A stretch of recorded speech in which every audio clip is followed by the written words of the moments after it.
Hizo ndio taarifa tulizonazo fupi. Hivyo tunaomba ndugu yoyote atakayekuwa amesikia taarifa hizi atoe taarifa kwa ndugu au rafiki ili waweze kumsitiri ndugu yao. Mtazamaji, leo ni tarehe 16 ya mwezi wa 3 mwaka 2026. Hapa ni katika hospitali ya Olturumeti kwenye chumba cha kuhifadhia maiti. Tumekuja kuripoti kuhusiana na taarifa ya kijana anayefahamika kwa jina Philemon Tulumai. Kijana huyu aliyezaliwa tarehe 30 mwezi Agosti mwaka 1997. Siku ya tarehe 1 ya mwezi huu wa 3, mwili wake ulikutwa maeneo ya Kisongo akiwa amejinyonga. Hivyo polisi wakachukua jukumu la kuchukua maiti hiyo na kuileta katika chumba cha kuhifadhia maiti. Lakini kuanzia siku hiyo mpaka leo ndugu zake hawajajitokeza kwa ajili ya kuchukua mwili. Huenda ndugu hawafahamiki, lakini mhudumu wa chumba cha kuhifadhia maiti ametoa tangazo na kueleza kwamba kama kuna mtu yoyote ambaye anamfahamu na ni ndugu yake bwana Philemon huyu kijana aliyefariki, basi afike katika chumba cha kuhifadhia maiti kwenye hospitali ya Ngaramtoni ili aweze kukabidhiwa mwili wa ndugu yao kwa ajili ya taratibu nyingine za mazishi. Kwa majina, mimi naitwa Bernard Mtei, ni mtaalamu wa kitengo cha kuhifadhia miili.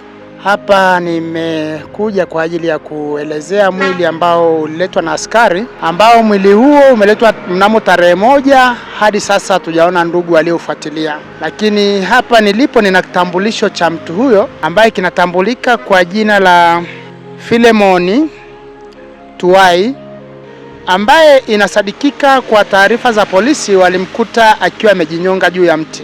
Tunaomba endapo ndugu yoyote au mtu yoyote au rafiki anayemfahamu mtu huyu, inasemekana alikuwa maeneo ya Kisongo, hivyo atakayekuwa amesikia taarifa hizi aweze kuwaeleza ndugu ili waweze kufika hospitali ya wilaya Arusha DC, hospitali ya Olturumeti iliyoko Ngaramtoni. Hivyo mtu huyu atakayepata taarifa za kuhusiana na kifo cha ndugu huyu asiogope kufika ndani ya hospitali na kuulizia, huduma zote ziko sawa na mtu huyu bado amehifadhiwa vizuri, hajaharibika.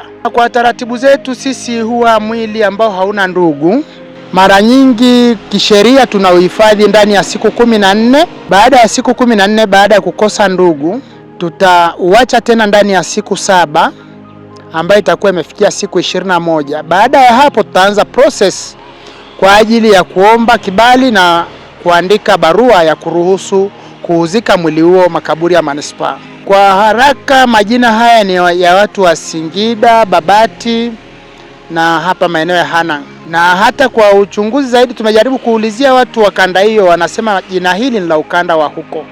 Alipokuwa anaishi mpaka sasa hatujapata taarifa wala hatujui alikuwa amepangisha wapi au anaishi wapi, lakini kwa taarifa zilizopo inasemekana kwamba alikuwa ni fundi huko maeneo ya Kisongo. Hizo ndio taarifa tulizonazo fupi. Hivyo tunaomba ndugu yoyote atakayekuwa amesikia taarifa hizi atoe taarifa kwa ndugu au rafiki ili waweze kumsitiri ndugu yao.